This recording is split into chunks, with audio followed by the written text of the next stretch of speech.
আমাদের বাংলাদেশের সেরা যেহেতু আমাদের সাকিব খান, সো আর তার লেভেলটা এবার এই ছবিতে আমার কাছে মনে হচ্ছে অনেকটা হাই। সো সাকিব খানের দরদ মুভি অনেক ভালো হয়েছে।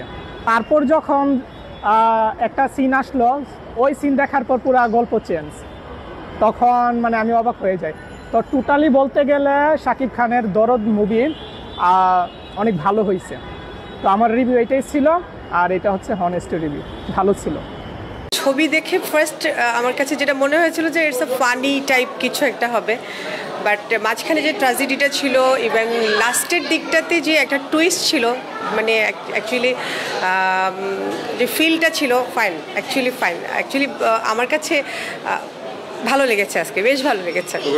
অবশ্যই চলবে, বিকজ আমাদের বাংলাদেশের সেরা যেহেতু আমাদের সাকিব খান, সো আর তার লেভেলটা এবার এই ছবিতে আমার কাছে মনে হচ্ছে অনেকটা হাই। সো ওনার এই ছবি অনেক অনেক দূর পর্যন্ত যাবে আশা করছি।